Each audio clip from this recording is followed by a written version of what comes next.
Hello everyone, Cat Goblin and Martin here. Scooby Doo Night of 100 Frights is the first game I ever played, and it's probably the best Scooby Doo video game of all time. It uses some of the most iconic monsters from the original show as enemies, even adding a few obscure ones like the Scarecrow, Sea Creature, and Gargoyle from the other shows. There's monster tokens you can find, as well as inventions that can be used to defeat enemies, solve puzzles, and reach areas you couldn't previously access. The most memorable part of the game has to be the parts or rooms that you enter. Each room is very memorable, with music to fit the atmosphere, simple puzzles, or platforming that keeps you engaged. And we can't forget about those times when you meet Shaggy or encounter a new foe who is either creepy or annoying. Some of these rooms are pretty small, and then out of nowhere you get these massive ones. In today's video, I'm going to be ranking all these rooms and parts from the worst to the best. I'll be ranking them based on their unique gimmicks, replayability, level design, how much you can do in them, appeal, and most importantly, how enjoyable they are. Of course, this ranking video is all opinion based, so if there's a room that you feel should be ranked higher, or number 1, then please comment down below. And all of my footage is from the PS2 and GameCube. Now with that said, let's get on to the ranking. 86, the Monster Gallery. A little bonus room you can access on the side of Mystic Manor, where you can view the monsters via collecting all the tokens. There's even some trivia to the show, and it displays the name of the episodes the monster appears in. Although for the Green Ghost, it talks about the one in a pup named Scooby Doo, which is kind of weird because this looks like the Phantom Shadow from A Night of Fright is No Delight, and all the other monsters are from the original shows. Anyhow, there's also this projector which you can use to view the cutscenes and artwork, which is pretty neat to see. Most games today don't do those sort of things, where the collectibles allow you to view the concept art and the game development. It's not a terrible room, but there's not really a whole lot you can do here besides view things in this long hallway. 85, the Mystery Machine. I know this is the first place you start off in, but there's not much you can do. There are some keys you can get with a shovel and double jump springs to access the other two areas, and it acts as a main crossroad on which major area you're going to enter next. So it's kind of like a hub, but let's be honest, Mystic Manor looks pretty sick with the moving window shutters, the silhouettes of monsters moving on the windows, the cool Easter eggs such as the fireworks and snow which only come on special occasions is cool, and let's not forget about Don Knotts, the man that gives you hints as well as yells at you. And yes, I did accidentally call him John instead of Don in one of my old reviews, but that was just a typo on my end. 84, Mystic Playground. Well, out of the last two, you can certainly do a lot more, such as play in the swings, skate in the ice rink, try to grab that gargoyle token without falling off the seesaw platforms, jump on the trampoline, ride on this tire swing that's attached to a propeller, go down the slide, and avoid the sandbox because it's full of nasty tar that prevents you from jumping. Mystic Playground is just one of the filler rooms you can enter to increase your snack count, and with all the objects you can interact with, it shows you what Scooby is capable of doing, and for that it easily beats the other two. 83, Shiver Your Timbers Scooby Part 2. Now this is a room where you fight the ghost of Captain Redbeard, and if you compare this one to the other three boss rooms, then yeah, this one's sort of lackluster. The fight is pretty fun though. You avoid some ghosts, take down the ghost of Captain Moody a few times, and then you stand in front of these 4 ropes when Redbeard throws his sword, making the chest fall on his head. The room is rather small as it is a captain's quarters, which does look a little bit dull compared to the other boss rooms, and you can't exit the way you came in. Instead, you go up to the back door where Fred was stuck, and if it wasn't for this fun boss fight, then the playground would have been on top. 82, Fear in the Pier Part 1. There's not much to do in this. It's basically a buffer room between the fish factory, the rest of the pier, and the coast. You walk down the boardwalk, defeat some enemies along the way, and reach the exit. There is this fish net you can lower down with a switch to grab more snacks, and using this trampoline over here lets you access this top bit, which is just a shortcut back to the Mystery Machine. I do like how the room looks, with the night sky, and the music kinda fits it. 81, Wreck on the Deck Part 2. Originally, I was going to have this room beat 86, but after replaying it a couple times, I did kind of enjoy it, and it would be a little bit unfair to place it there. So what you have to do is jump on these trampolines to reach these ground pound switches to make these sunken masts move to get you closer to the exit. That's pretty much it really. There's no enemies or sharks, and it's quite boring. The only real challenge would be getting all the Scooby snacks without falling in the water. It's kind of a filler room, and one you'll clear in less than 10 minutes. At least it has more challenges than the previous rooms, but I usually avoid this room whenever I revisit the shipwrecks. 80, A One-Way Trip to the Crypt Part 3. This room is another buffer room that acts as a crossroad. It's a pretty chill room, especially with the fishing village music. You walk around this huge center mausoleum until you find the path with a snack gate. What's interesting is that there are doors around the mausoleum that open when you walk near them. Some have nothing, while others can have a toxic plant or a zombie hiding inside. One of the zombie doors has a fake wall you can bash through, revealing a secret room that holds the ghost's monster token. So yeah, that's kinda cool. 79. Who's Yellow in the Cellar Part 2. This is the smallest room in the entire game, and all it is a short hallway with 2 space kooks and a locked door at the end. It may be a short room, but it has a unique gimmick to get the keys. So what you have to do is jump on the first space kook to hang on to the chain, which opens up these 3 gates in the wall. Then you ground pound the pressure plates to knock the urn down to get your key. You have to do it fast, otherwise the gates will close, and for the final one you have to defeat the second space kook as he's standing on top of the final pressure plate. For how short it is, I like how you have to be quick. 78. Who's Yellow in the Cellar Part 1. Yeah, Part 1 is also pretty short, but it has one thing that makes it a tad bit better than Part 2. What you do here is bounce off the space kook to reach the chain to open the gate, and swing through the hallway where the exit is. Pretty basic, but there is a secret room you can access. But first, you have to go down this long hallway in Part 3 to find it. The secret room is another square room, but instead we have ghosts patrolling the area. If you trap them in a bubble over this pit, you can climb up top of them to push this button, which makes the wine rack slide, revealing the space kook token and the room you first started in. Both of these parts could be interchanged, but I really like how Part 1 has the secret room to acquire the monster token. It gets replayability points. 77. A one-way trip to the crypt Part 2. Yep, another filler room in the game to get extra snacks, and it's pretty short to clear. All you do is use the umbrella to hover in the wind over this huge pit to get your snacks. The only challenging part would be the gargoyle, but you can easily kill him with a super slam. I like keeping him around though, as it makes collecting the snacks slightly more challenging. It's not an awful room, but this is all you're gonna get out of here. 76. Aghast by the Mast Part 3. This room is pretty short, as it is the part before you enter the pirate ship, and there's a warp gate you can use to fast travel back to the mystery machine and save. You basically parkour in some rowboats that sink when you stand on them and swing on these life preservers to reach the platform at the snack gate. Swinging around is pretty fun, and there are some flying fish you have to dodge. There's even a crack in the side of the ship, which is a shortcut back to Wreck on the Deck Part 1. And who could forget this cannon up here which you can use to fire yourself all the way to the mystery machine. It is a little bit hard to reach this cannon through the pirate ship, but you can use this caveman here as leverage to get back up there. 75. Fear in the Pier Part 2. Another short part, but there's a few things you can do here. This part sees Scooby walk on this high wooden jetty to access the other part, which has the double jump springs. Of course, the jetty is full of tar, and when you come back here later, you can see where all the tar came from. There's also another route which has more Scooby snacks with a caveman, and you can even hop on the sunken crow's nest to get some more Scooby snacks, and of course go beneath the jetty to hop on these rowboats. It's nice how there's a lot more snacks you can collect, and the view of the ocean with the shipwreck is a pretty cool sight. 74. A one-way trip to the crypt Part 4. This one's also a filler room like Part 2. It's pretty chill with a little bit of parkour and swinging tree branches to dodge.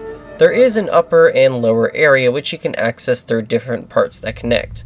The upper part has some witches, while the lower part has your tree branches, pits, and a zombie guarding this piece of bubblegum that increases your gum capacity.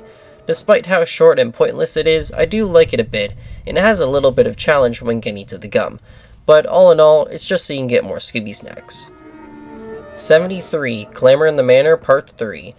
Out of all the manor parts, this one's kind of boring and less challenging. It's a small dining room filled with werewolves and headless specters. There's some pits in the ground, including this massive one, and a fireplace that shoots out fire at the snack, but getting it is super easy with careful timing. What does make this room a little bit annoying is that there are these Scooby snacks by these chandeliers above the tables, and they're quite easy to miss sometimes, which used to confuse me when I saw I was missing 1 or 2 snacks in the map. Other than that, this room does look pretty cool. 72. Shock on the Dock Part 1. I know this part is pretty low in the list, but this is where you first hear the Fishing Village theme, which is just the Scooby Doo theme song without vocals, and it sounds pretty relaxing. This part is easy to complete. There's some parkour you have to do, then there's the bit with rats, and if you go down here you'll encounter the caveman. After you retrieve the double jump springs, the place gets infested by crabs.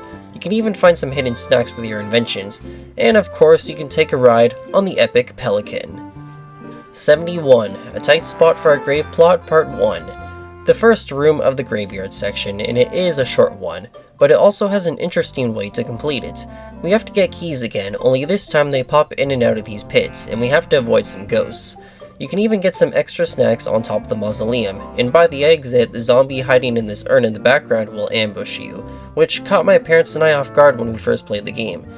Really interesting mechanic with the keys, and I love the zombie in the background.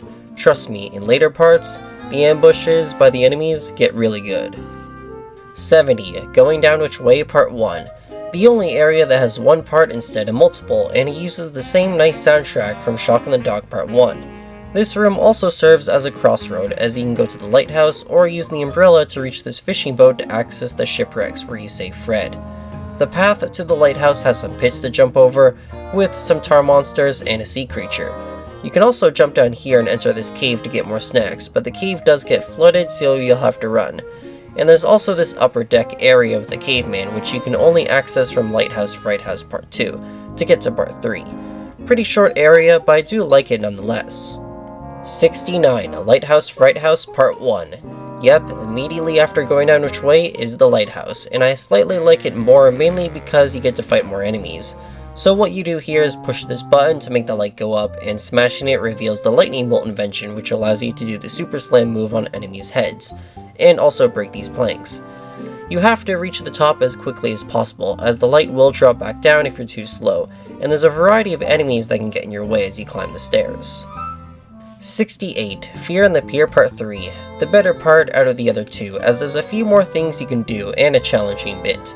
At first, you mainly walk across the tower to get the double jump springs, but once you come back later on in the game, you'll find that 2 of the crabs are now replaced with tar monsters. There's so many extra stacks you can get, like the ones on these life preservers, the deck with the ghost divers, taking a ride with the pelican once again, and you can even go down to jump on some floating crates for more snacks, which can be a bit challenging to do, especially when you don't have the umbrella yet. Really simple room, but at least you can come back for some more goodies. 67. A one-way trip to the crypt part 1. Alright, this cemetery building is pretty massive, and I just love the stained glass window of the green ghost, which makes the room look even cooler. So yeah, it's another crossroad part which points you to the direction where the other crossroad is, with the snack gate. You mostly stick to the sides, as the rest of the room is one giant death pit. You also need to grab onto this chain, which opens up this coffin revealing a button as well as a ghost, and pushing this button kills the ghost, and makes these blocks over here move so that you can reach the top. There are a few more snacks you can collect at the top with some enemies, and this bit here which you can access from Gloom and Doom Down the Tomb part 2, but besides that, the room is pretty solid, and it looks awesome. 66. A Dark and Stormy Night part 3. Okay, now I know what you're thinking. How is this room placed higher than the previous rooms, when all it is an open area that has no replayability? Well, the boss fight against the Black Knight makes this room slightly better. On top of that, the room takes place on the roof of Mystic Manor, plus you got the rain and night sky, which makes the atmosphere feel really intense during the fight. The trick to beating the Black Knight is to push these 4 buttons on the columns when he's aligned with them to electrocute him. You have to dodge his throwing axes that are electrified while avoiding a witch and a lightning cloud that can get in your way. It's a fun fight, and that's why I placed it here. 65. Mastermind Unmasked part 2. Yes, another boss room, but I find this one to be a little bit better than the Black Knight's room. For starters, you got to find a way across this acid pool to reach the gang, which is super easy as you can use these platforms that dip into the acid, or just simply jump across from here. Then you fight the Mastermind, and he will send waves of Funland robots and space kooks to try to stop you. After you move the 3 projectors, the Mastermind will come down to fight you, and then you just push him towards the electricity. The final room may not look like much, but you do have a little bit of a challenge before the boss fight. So yeah, that's pretty cool, I guess. At this point, we're now getting to the parts that are better than the previous ones, as there's much more you can do and they have interesting set pieces or gimmicks.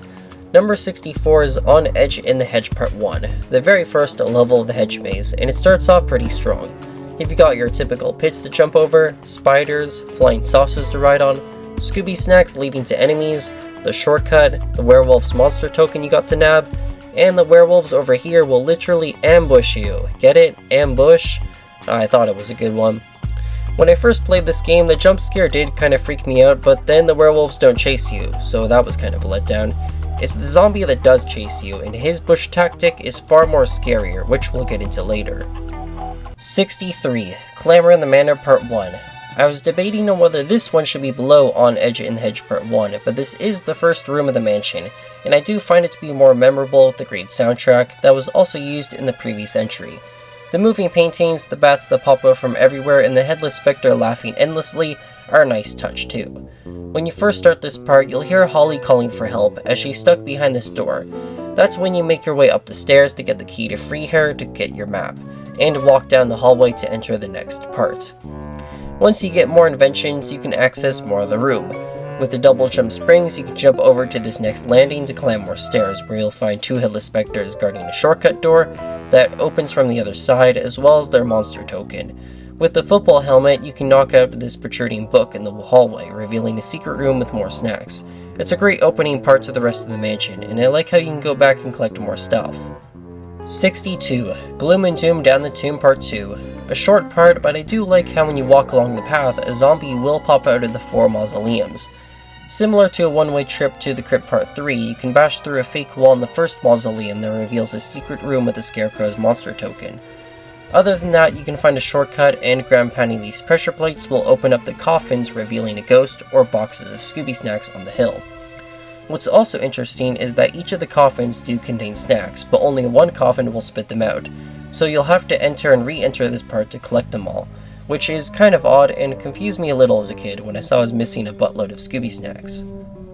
61. Misbehaving Cause a Cave-In Part 2. I gotta be honest with you, when I first played this part with my parents, we did not know how to complete this part, as the game doesn't really tell you. To the left, you can see some Scooby snacks hovering over a gap with a huge icicle. Back then, I managed to complete it by jumping down to the landing and jumping towards the wall to get an extra jump, which somehow worked. But then I realized you can literally go up here and knock down these icicles they can jump across. Going up top is pretty much already a hint to knock them down.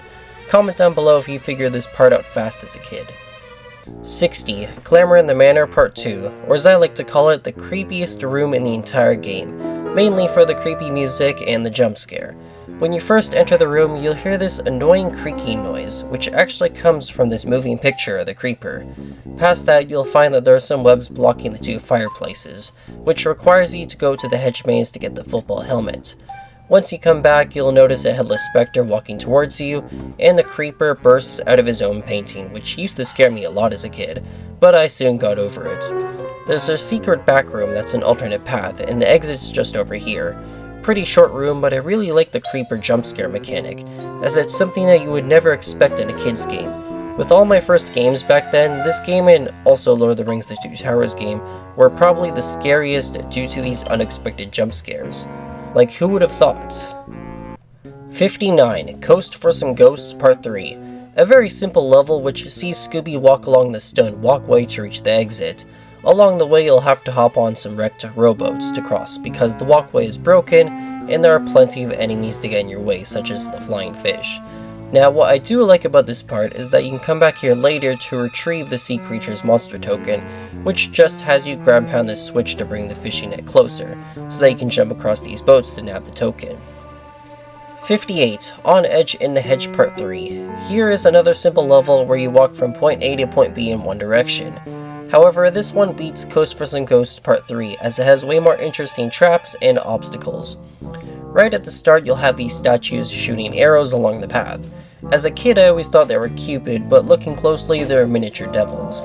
Thankfully, with careful timing or simply pressing the jump button, you'll avoid getting shot. We also have statues of Shaggy doing the Olympics, and this creepy Yeti guy.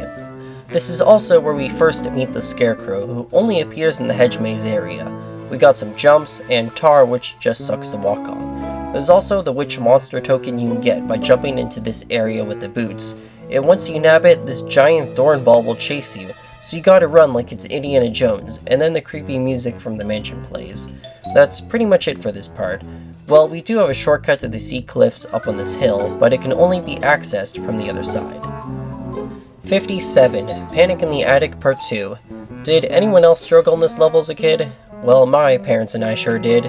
Okay, so we got this slide that has death pits, which forces you to jump, and the exit is on this landing which you have to jump towards. At first, my parents and I dismissed the landing as being the actual exit and continued going down to find more snacks and stairs leading to some witch doctors, which just brings you back to the start. My parents and I couldn't really figure out how to get onto that landing until they left me alone in the room, and when I managed to land on it, I called them back in so that we can continue playing the game. Yeah, I know at 4 years old, I got worked up for completing a simple jump.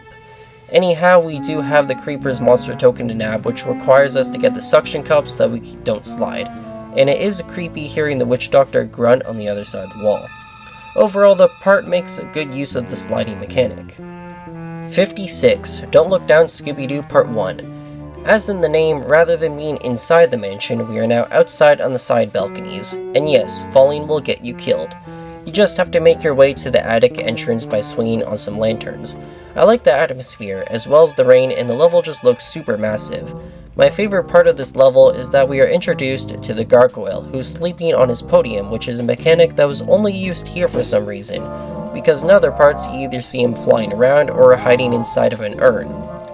What makes this podium over here so special is that defeating the gargoyle will make it move up to reach the top balcony, that has the Black Knight's suit of armor, which he can use as a disguise to fool enemies.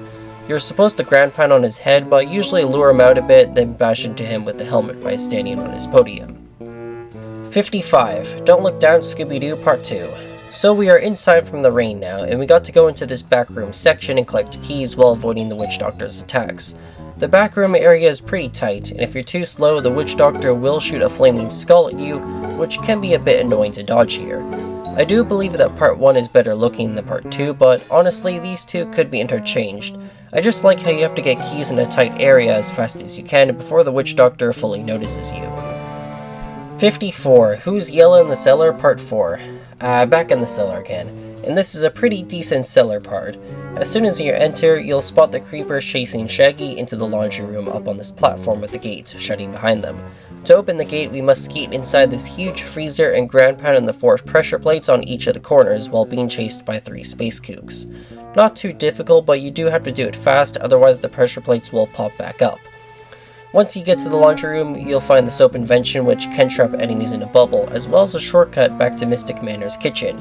Another hidden detail I like about this part is that you can actually ground pound on these washing machines for extra snacks, which took me a while to find out back then. We are now getting to the better, more interesting parts of the game that use more neat gimmicks and are a little bit more exciting than the previous entries. At number 53 is Aghast by the Masked Part 2. And holy moly, this part really reminds me of one of those obstacle course rides you would go on a fair. For the first portion of the room, you gotta find some switches to open some doors to progress while dealing with a couple of enemies. And you can also nab Captain Redbeard's monster token by ground pounding off the switch. Things get more interesting when you head down here to do some parkour across these seesaws, and a couple of platforms that like to rotate and dip into the water. The challenging part will be to get all the Scooby snacks in this section without dying. If you can do that, then you're truly a pro.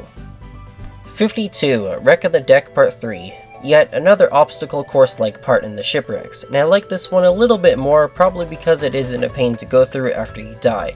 Because in Aghast by the Masked Part 2, if you die, you have to go through all those platforms again. Anyhow, this part is super chill with a couple of jumps and enemies. What's also pretty cool is how you use these fans to float with the umbrella to reach the upper area of the shipwreck. The goal is to hit this switch, which releases a small mortar boat which you can use to make it to the nearby fishing boat.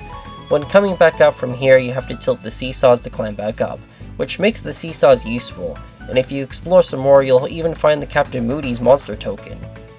51. Fishy Clues for Scooby-Doo Part 2.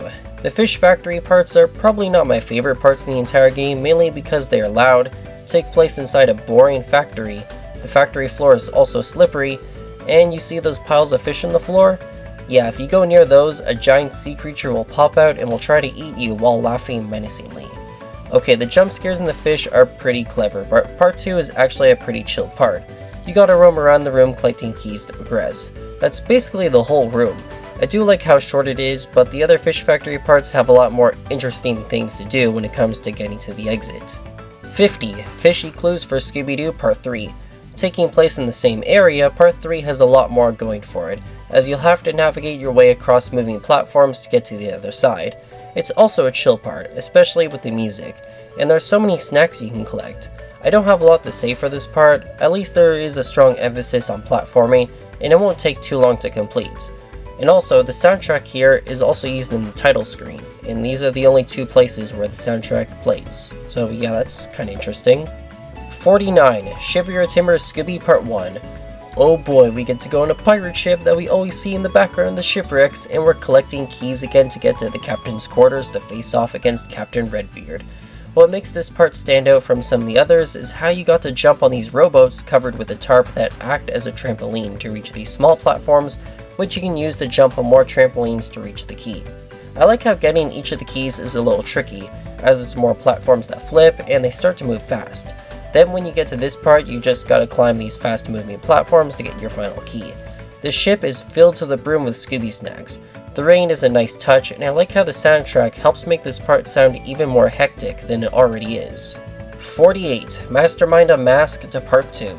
It looks like Shaggy has gotten himself in quite a pickle as he's attached to this claw that's hanging over a shark tank, although I'm pretty sure that shark is a hologram. Okay, it is a short level, but I do like how you have to swing off Shaggy's legs to reach both these platforms to push the buttons, and then toss Shaggy back out of the tank once the water is drained. There are so many snacks you can collect here, and the Funland robots can actually respawn like the Space Kooks. 47. Shock on the Dock Part 2. Shaggy is back again, coming in on a pelican, and this is the first time you meet him. The path is blocked by this huge crate. To get past it, you throw Shaggy onto the life preserver and swing off his legs to land on the smaller crate, which raises the bigger one up. I do find it funny how if you throw Shaggy onto the smaller crate, it doesn't raise the big one up because he's too thin. So you gotta throw Scooby up in there because he's chubby to weigh it down. And I thought that was kind of funny. From there you dodge some swinging hooks to reach either the pier or fish factory. The music in this part is fantastic, and I like to think it's Shaggy's theme. The part also gives you a good idea on how Shaggy can help you to complete puzzles when you meet him again. There's even some extra things you can find here. If you have the galoshes, you can go to this tar area with the sea creature and retrieve the gum. If you go ground pound on this pile of planks by the warp gate, you'll find a shortcut to creepy crawlies in the hallway part 1, which allows you to bypass the warp gate in the lighthouse section. This shortcut has also become an elusive skip for speedrunners called Creepy Early, which only works on the Xbox version of the game.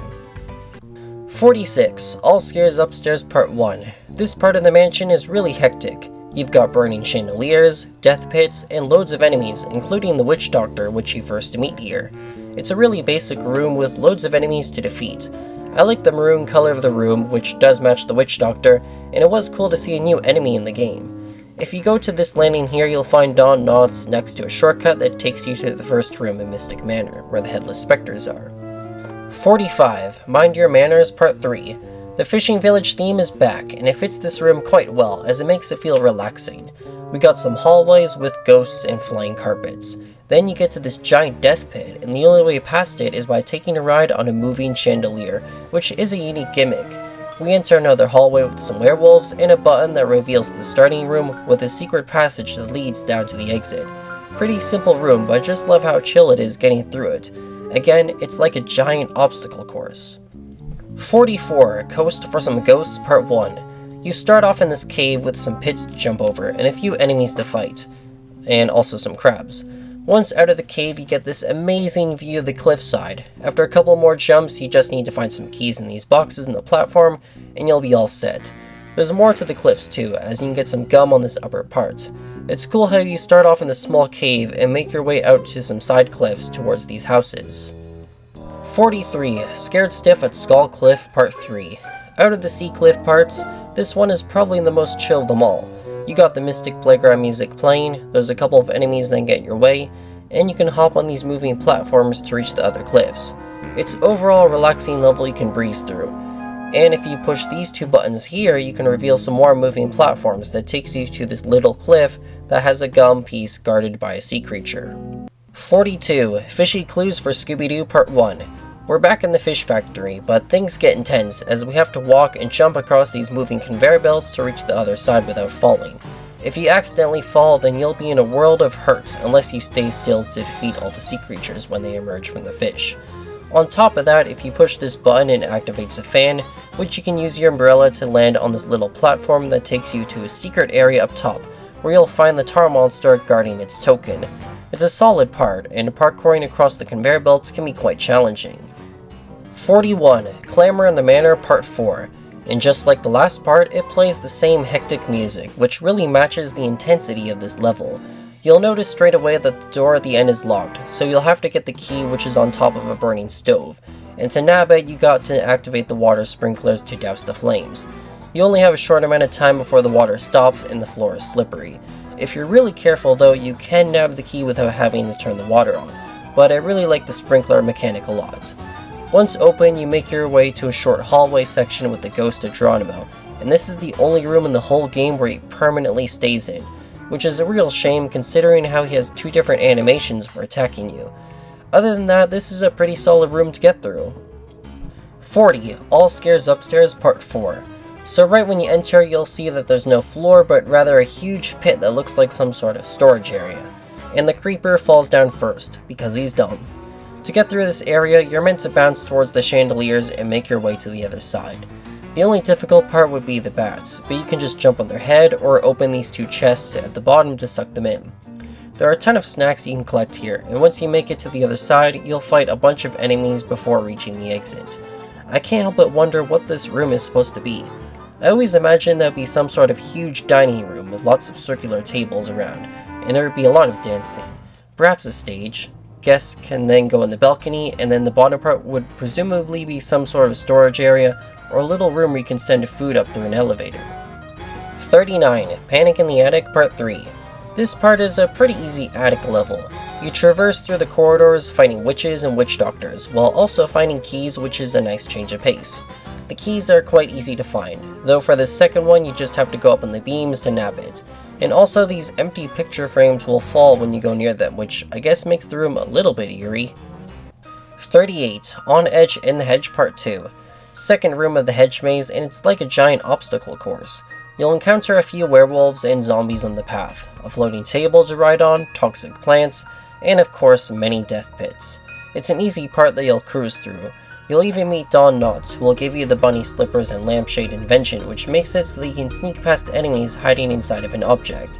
Though this only works on enemies that are hiding inside closets, urns, boxes, ice, piles of fish, and sleeping ones. Besides that, if you have the suction cups, you can go to some upper areas to collect even more snacks, which is a nice touch. 37. All Scares Upstairs Part 3. Right away you'll find the creeper patrolling right in front of you, and he doesn't notice you until he reaches the end of the hallway close to where the zombie hangs out. This hallway has two paths, one at the bottom and another at the top. They both just have more snacks to collect, but you'll start to hear Shaggy scream, and when you bash through these webs, you'll find Shaggy being chased by some bats. Once you chase the bats or defeat them, Shaggy will offer to help you by tossing you up to these trampolines to reach the top, and you kind of get to play as him. At the top, you just push this button to get Shaggy up via a floating bat, and then let him stand on the pressure plate to keep the hidden wall open with the exit. I really like how Shaggy is utilized here, especially by the end when you need him to stand on the pressure plate to reach the exit. It makes him feel really important for Scooby's journey, and he offers to stay behind for you so that you can progress. 36. Coast for Some Ghosts Part 2. You start by walking down this boardwalk that has a ton of enemies for you to defeat. This room is probably the loudest room in the whole game, and it's mainly due to this part. To get to the exit, you must cross the stone walkway without getting crushed by some giant crates. If you listen to the noise, you'll find a pattern to when they slam, so you just need to walk through when they're raised at the right time. What's cool is that if you come back here with your ground pound slam move, you can find the switch here in the far right of the walkway under a barrel, and activating it stops the crates from slamming, as well as lowers a life preserver by the witch, which takes you to the top of the crates, where you can find the caveman's monster token. 35. Fishy Clues for Scooby Doo Part 4. I find the final part of the fish factory section to be a lot better, because it's not slogged to get through, and there's not a whole lot of waiting around. As per usual, the bottom floor is full of snacks, but you mainly traverse up top on these moving conveyors, shaped in squares, and there are some flying fish that can get in your way. Interestingly enough, you can find a platform where you'll find 3 gargoyles chilling with the caveman, which I always thought was a weird place for the gargoyle to be in, but I'm glad he at least makes another appearance in the whole game. If you hop behind this generator with the fan by the exit, you can float up to grab the Ghost Diver's monster token. 34. All Scares Upstairs Part 2. Welcome to Mystic Manor's private library, a really nice looking room that holds quite a bit of secrets. By pulling on these curtain ropes, you'll make the bookshelves turn, revealing the next room. I love this mechanic a lot because it forces you to find your way to the exit since you know the stairs are out of order. And as a kid, I always envisioned myself having a library like this in my house, with sliding bookshelves. If you come back to this part with the suction cups, you can climb the stairs, and when you get to this part, you can mash this railing, which makes it so that you can swing across these chandeliers to reach a secret room. I usually just climb the bookshelves to reach the room, but here you'll find the Witch Doctor's token, and a passage that can take you to the exit where the creeper is. 33. It's a Mean Greenhouse Scooby Part 2. Part 2 of the greenhouse isn't as exciting as Part 1, but I do like how chill it is with the fishing village theme, and how you mostly hop along from platform to platform, dodging enemies and waiting for floating tables. The enemy placement here is great, as it keeps you on your toes on when to time your jumps, so you don't take damage or fall, which you can see here with the Scarecrow, and it's so satisfying eating up all those Scooby snacks. 32. Scared Stiff at Skull Cliff Part 1. First part of the Sea Cliff area, and you can tell that this area is going to be pretty wild. For starters, we have to activate a pulley system on the other platform that makes this rope platform move, leading us to the exit down below. To get to the other side, you just have to wait for this platform, then once you're there, you fight a couple of enemies, make your way to the button, and then backtrack back to the bottom section where you first started. It's short and easy to figure out. 31. Lighthouse Fright House Part 2. Underneath the lighthouse is this little secret sea cliff area that has the entrance to the secret passages. I do like this part a lot, mainly for the bridges. If you hop on them, they'll start to creak, and before you know it, the bridge will drop on you. I guess eating all those Scooby snacks makes Scooby a little bit of a toffee that his weight can make a bridge collapse. Don't worry, he's only found the inside. I also like how you have the tar monster and caveman on the ends of the bridge, but if you're quick, then they won't have time to react to you. Plus, the swinging hooks can be challenging to avoid, especially since you have to cross an unstable bridge quickly. Like a lot of the parts, there are a ton of Scooby snacks for Scooby to gorge on. If you have the umbrella, you can take this fan back to the mystery machine.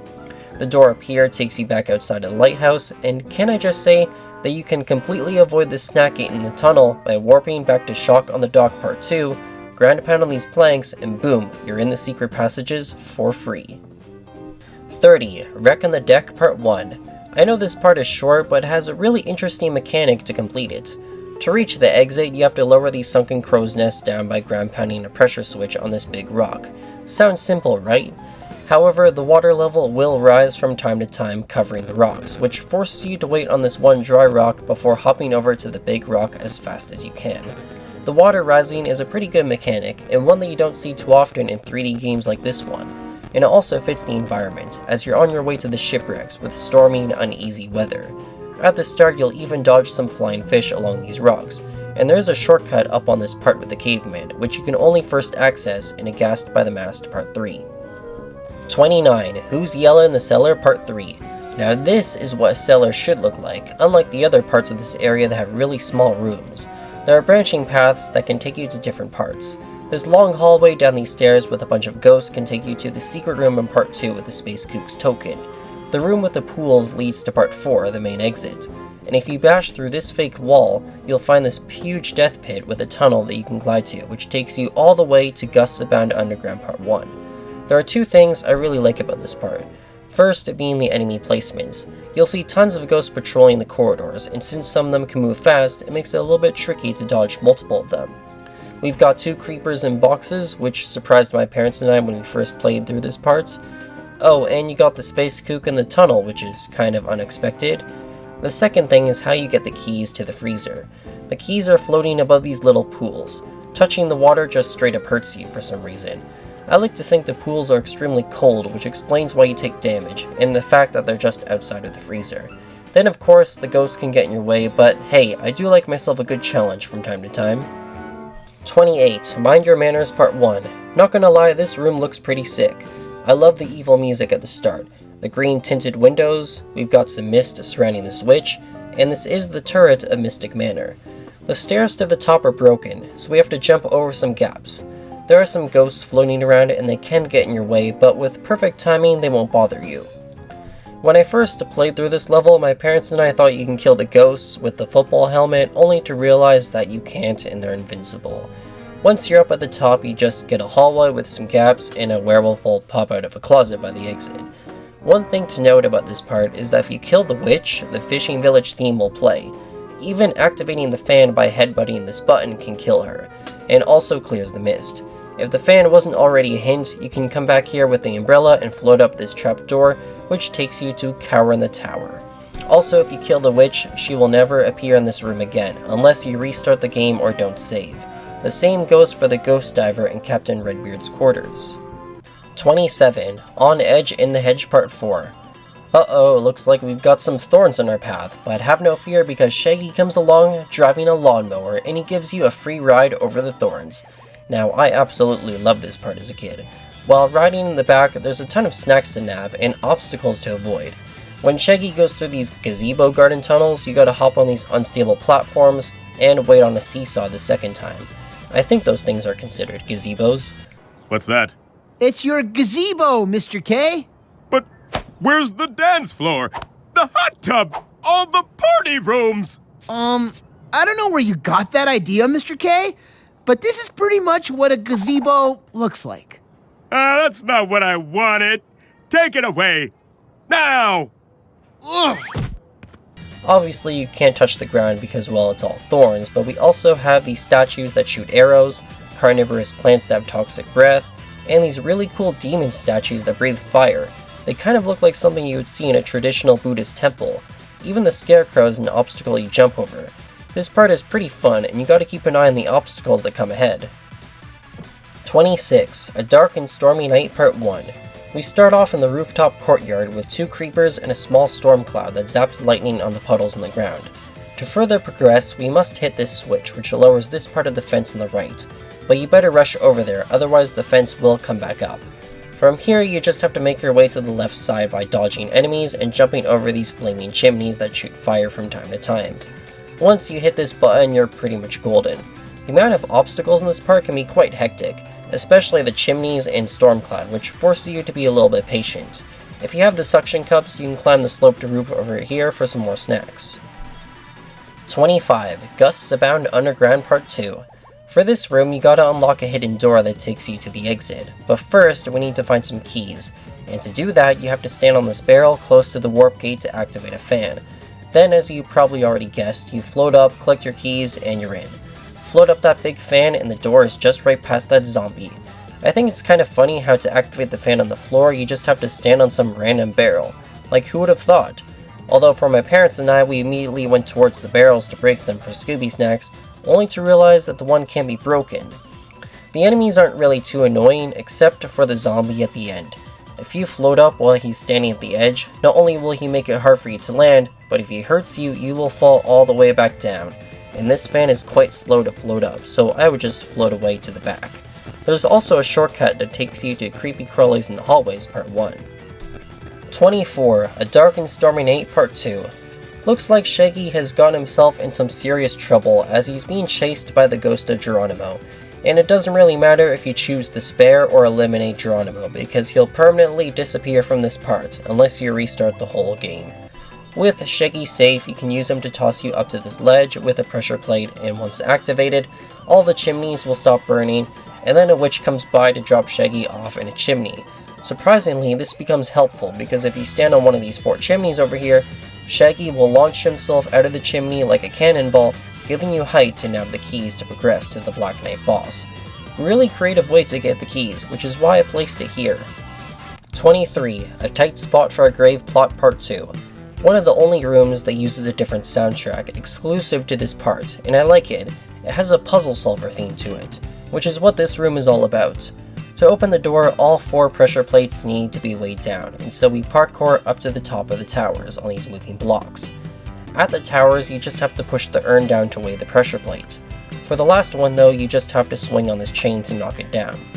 It's a pretty solid and fun room to complete, with parkour and an interesting puzzle to solve. You'll also find the zombie's monster token in this netted area in this tower, which is easy to get from the side. 22. Gloom and Doom Down the Tomb Part 1. Uh-oh, Shaggy's in grave danger. Sorry, couldn't resist a good pun in the cemetery. Anyways, Shaggy's trapped on the other side of this gap, with gargoyles breathing fire at his butt. To save him again, all you need to do is defeat the gargoyles by knocking the pillars onto their heads. First two are easy. Third one has a swinging jack-o'-lantern on a rope. Luckily, it's swinging pretty wide in a circular motion, so pushing this pillar is also easy. For the fourth one, it's easy to ground pound this pressure plate to raise the second slow swinging jack-o'-lantern to avoid taking damage. The final pillar acts as a bridge to reach Shaggy, and then you can use him to toss you up to this key. I remember my very first playthrough I accidentally got stuck in the trees and couldn't get out, forcing me to restart my GameCube. Oh yeah, Shaggy can't seem to catch a break, as a witch chases him away. Nevertheless, it's a fun Save Shaggy level. 21. It's a Mean Greenhouse Scooby Part 1. Part 1 is way superior than Part 2, mainly because it's a big obstacle course with so many different kinds of hazards. The start isn't really a big deal, just 3 blind mice and an urn. It's when you get to the top where things get a little bit more interesting.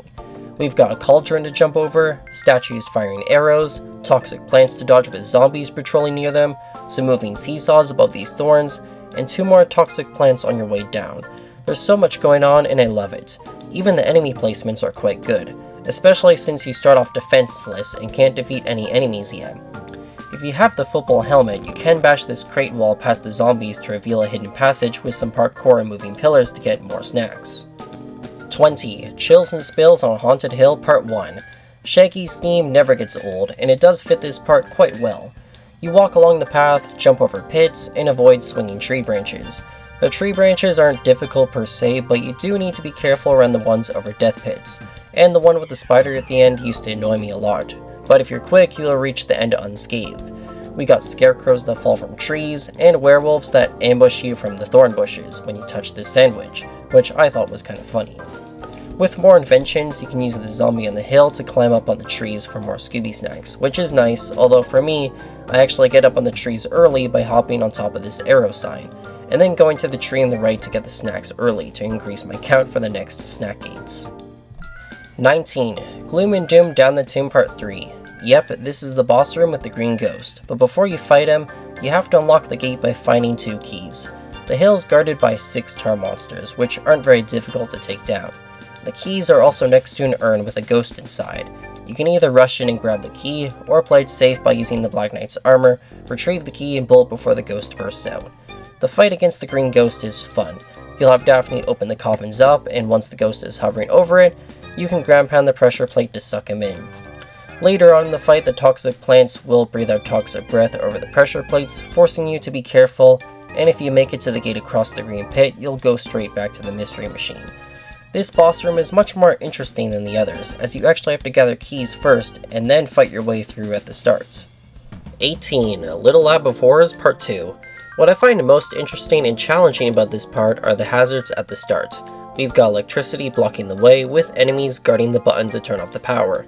Obviously, you'd want to fight the enemies away from the electricity, and it can be difficult since you face off against the Funland robot, which requires him to be knocked over, and then you ground pound on his belly.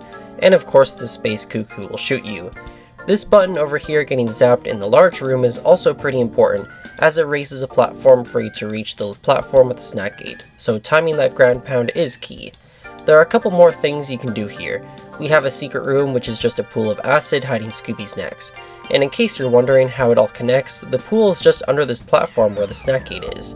You can also acquire the Funland Robot's monster token by gliding or jumping on these generators, which I usually do all the time. This room acts as a major crossroad. You take one door to get to the next path and then come back here through this entrance and then you make your way to the mastermind. I know that the very last snack gate is through here, but 850 Scooby snacks is kind of expensive, don't you think? That's like inflation, and I should know because I live in Canada. Would you care to pay the fee now or by mail? Let me see that. This is highway robbery! Now I regret blowing the kazoo. You're charging me for trash collection? I thought the government was supposed to do things for free. That's why everyone else pays taxes. The amount of garbage you had this month was way above the limit, so you have to pay a one-time fee. If you don't, I'll foreclose on your evil lair. 17. Scared Stiff at Skull Cliff Part 2. All you need to do is make it to the other side, which is easy with the umbrella, but since we don't have it, we have to go around on these wooden platforms. One of the interesting hazards are the falling boulders, and you can tell where they land from the cracks in the wood, so you'll want to time when you can proceed, although for me I just jump around them. We've got unstable platforms, a bridge that can collapse by Scooby's weight, and there's 2 sea creatures to take down. Really easy going part, and the falling boulders is a cool mechanic, which does get reused again in the later parts of the sea cliffs. 16. Little Lab of Horrors Part 3. In the last part, you had to ground pound a button while avoiding getting zapped, and here it's the same thing, but you got more buttons, and these generators shoot electricity at the center man from time to time. So you got to time it right to ground pound the button, while also avoiding space kooks and robots. The buttons activate a lift, and you just have to keep on going up until you reach the very top. There is another button to press on this platform which opens up the exit, and you can even use this space kook here to grab the Mastermind's token. This part is just like the lighthouse where you gotta keep climbing up. The obstacles can be challenging, but there are much better climbing parts. 15. Misbehaving Cause a Cave-In Part 3. One of the best climbing parts of the game, and how you go up is by activating this pressure plate next to the sea creature, which causes the whole cave to flood, so you gotta climb up the cliffs on the side of the cave. Plus, flooding the cave is important because it raises these broken rowboats, which you can use as stepping stones to reach the next cliff. That's pretty much the whole part. It does require you to wait a while, as you would want the water to rise a little so you can actually make it to the next cliff without drowning. And just before you reach the end, you just wait on the solid rowboat and rock. Once you make it out, the water stops and you'll acquire the Sonic Enhancement, which just makes enemies dizzy when you ground pound beside them.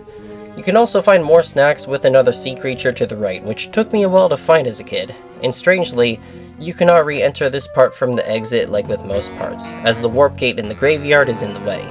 I wish you could though, it would be so much fun gliding down to where the sea creature is. 14. Cower in the Tower Part 1.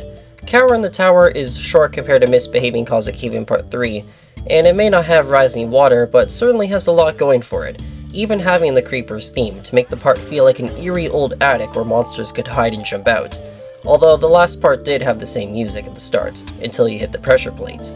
As a kid, I always found this room creepy, especially since this is where you first encounter the tar monster. I remember hearing some smudging noises, going downstairs to investigate, only to hear this thing yell and throw tar at me. The stairs going up are broken, so you'll have to jump over some gaps while avoiding various enemies and hazards such as the bat, witch doctor and a magic carpet, spider, headless specter, and a burning chandelier. The moving enemies and hazards make you watch when to jump, and like I said before, the soundtrack really gives off that eerie vibe as you make your way up.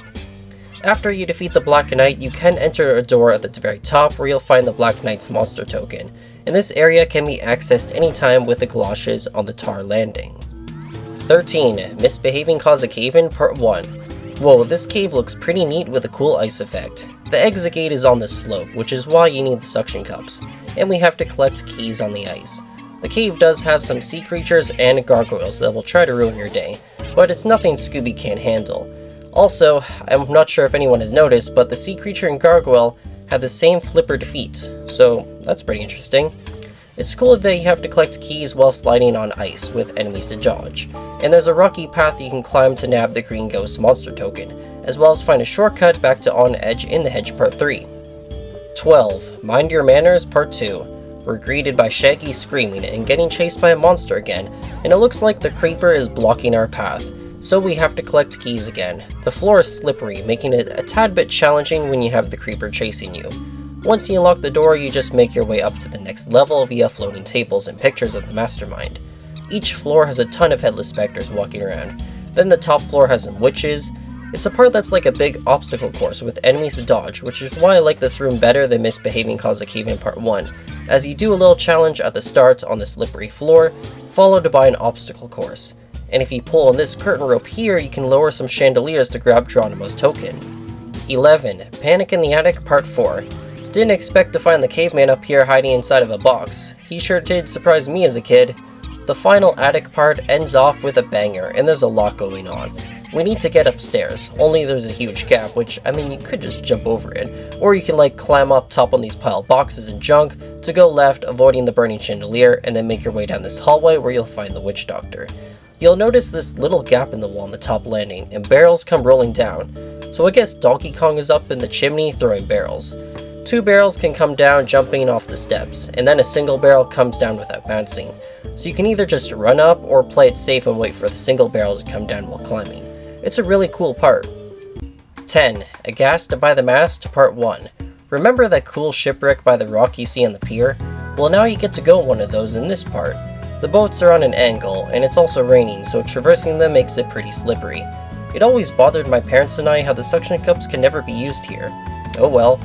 You'll mostly be jumping your way up to the nose of the boat, then gliding to the next one with the umbrella. There are some crabs and witches that do become obstacles because if you take damage, you'll fall all the way back down, and it can get really annoying when a witch is floating high in the air and she just zaps you.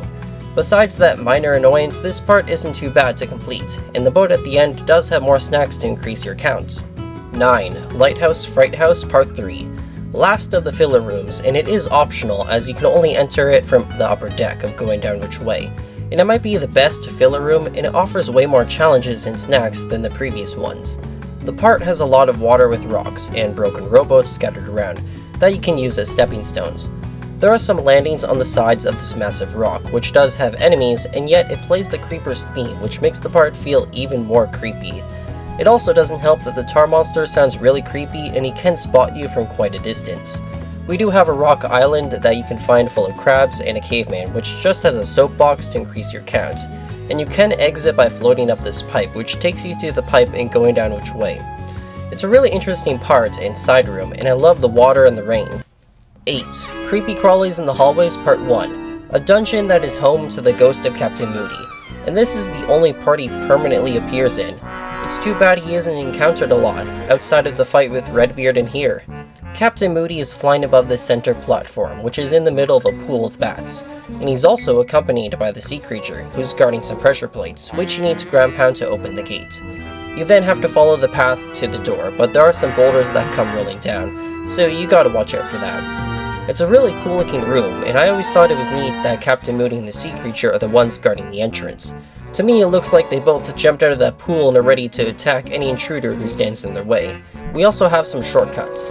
The door on the left, which you can only access from the other side, leads to Gustabound Underground Part 2. And the one in this little room on the right takes you to a tunnel in Part 2. 7. Chills and Spills on Haunted Hill Part 2. My goodness, this room scared me a lot as a kid. Probably more than the creeper popping out of his own picture. And it also uses the creeper's theme. If you take a couple steps forward, 2 zombies will burst out of the bushes and chase you. Keep in mind, when you first play through here, you don't have the helmet yet, so all you can do is run away, which is what I always did. Every time I come here, I would just hold down the B button so that the zombies wouldn't chase me. You can also hear them moaning before they pop out. We do have some statues firing arrows, floating tables to hop on, and a toxic plant, which is pretty typical for the hedge maze area. If you have more inventions, you can use this scarecrow by the end as height to reach this chain, and then you run on top of these unstable platforms for some more snacks. There's also a second one you can run on as well. I know this part is kind of basic, but props for the jump scare at the beginning. I'm pretty sure I'm not the only one that got scared or surprised by that. 6. Gusts Abound Underground Part 1. Guess what? Shaggy's back, only this time he gets stuck inside of a barrel. You gotta flip him upright, then call him over to the pressure plate. You can also jump on him if you want. The pressure plate opened up this little window in the wall, and here we find a long hallway with swinging axes, death pits, and 2 creepers. The axes can be a little bit challenging, especially for the ones that swing fast, and the one that's over a death pit.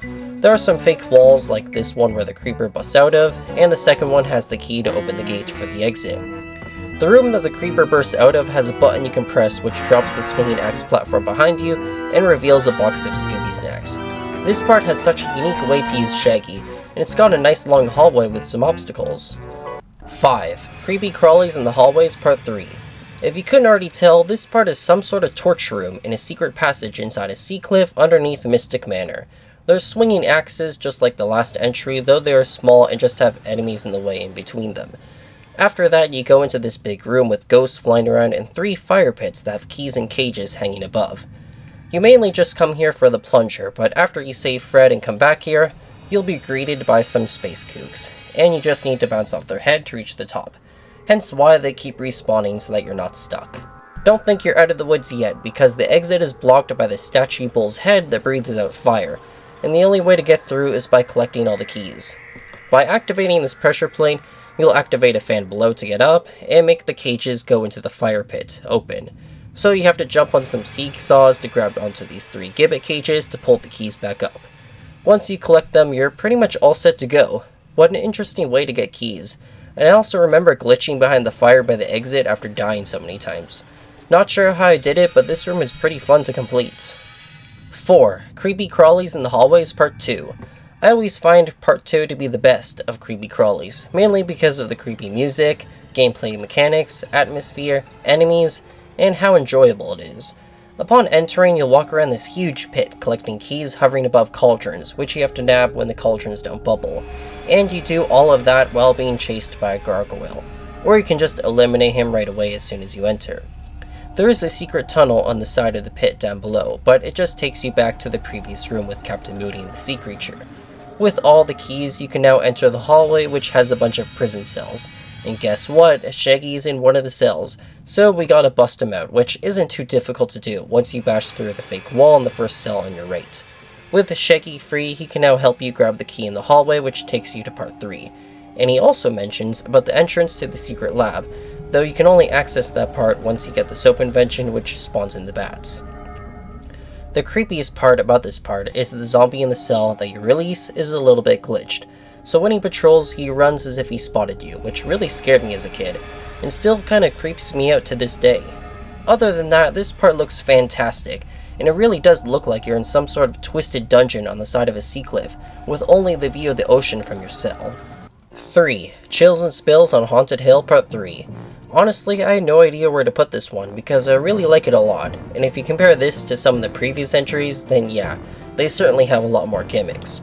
However, Chills and Spills in Haunted Hill Part 3 is outside rather than inside of a building or in a cliff, and I do find it to be the most memorable because this is the part where you get the professor's football helmet invention, allowing you to finally defeat enemies and bash through spiderwebs. As in the name of the part, you just gotta climb up the haunted hill while dodging enemies, hopping on creaking platforms and floating tables, avoiding a boulder that rolls down this part of the hill, and jumping over many gaps. It's not a very difficult part, but the reward at the top of the hill for that long journey through the hedge maze is satisfying nonetheless. Plus, it's a breeze to get through. It even snows up on the top, and the view is great. You can even find a shortcut which takes you back to the start of the hedge maze, and going past this danger sign leads you to the sea cliff's entrance. 2. Scared Stiff at Skull Cliff Part 4. By far the largest part in the whole game. Just take a look for yourself. Massive, isn't it? The sea cliff parts have always been a mixed bag for me. Some of the parts have clever gimmicks, while others involve a lot of waiting around. This part, however, lasts much longer due to its size. There isn't too much waiting around, and there are plenty of obstacles and surprises. You have your falling rocks as usual, moving seesaws, and a tar monster in a box. This area over here has a fantastic view of the ocean, with another tar monster stranded on this little cliff, which you can get to via the trampolines. And who can forget this giant skull carved into the cave entrance? Once inside the cave, you just hop along the tilting rowboats without falling into the cold water to reach the next room. There are some secrets to this part to get more Scooby snacks. With the umbrella, you can glide at the start. On this cliff with the tar monster, you can follow this gust of wind to reach an upper area, and inside the cave you can drain the water to hop along these rocks. Like the last part, this one doesn't have too many interesting gimmicks, and it is fairly easy to complete. But I just like how massive it is. It makes me wonder what this game would look like if it went for a full-fledged open world-like environment without loading zones. At number 1 is Little Lab of Horrors Part 1. This part is so much better than the other parts in the secret lab, and it really tests your patience. So we got a big fan of Float Up. Yeah, that's nice and all, but once you get to this room, everything changes. The floor and long table are electrified, and touching it is an insta-kill. Also, the way out is blocked by an electric barrier. The switch to disable the electricity is up top, but to get there you have to activate these blue platforms to move by hitting these two switches opposite from each other, and how you get to them is by riding on these operating tables that move back and forth. A little bit of waiting around, but you do have to be extremely careful, especially when you make your way towards the barrels on the left side of the room to reach the moving platforms, because dying will force you to restart everything. Once you disable the electricity, you'll encounter 2 fun lane robots, and surprise surprise, you cannot simply just jump on their head to defeat them. Instead, you have to knock them down with the helmet and then ground pound on their belly. Overall, a fantastic part that is super challenging. As a kid, I always consider this part to be the most difficult. The lab looks super amazing, and I really like how they introduced the fun lane robot by the end of the game, because usually whenever you encounter a new enemy, you just jump on their head without thinking. But with this monster, you gotta knock him down first. And that pretty much concludes the ranking. Boy, this one was tough to make, because I actually like every part/room in the game. The only one I don't really like too much would be Wreck in the Deck Part 2. And I probably was a little bit too forgiving on Chills and Spills on Haunted Hill Part 3 by placing him at number 3, but to be honest, the top 15 rooms are the best in the game when it comes to scenery, gimmick/gameplay, and most importantly, how enjoyable they are. The best parts in the game are probably the Manor, Hedge Maze, and Secret Passage parts. Smuggler's Cove does have some really cool parts, especially when you get to the shipwrecks. Same with the Graveyard. I was never really a huge fan of the Fish Factory place, and then the Sea Cliffs are mixed, with some good parts, and then you just have too much waiting around. The cellar is kinda boring, the secret lab starts off with a really difficult and cool level, and then after that it's kind of too easy.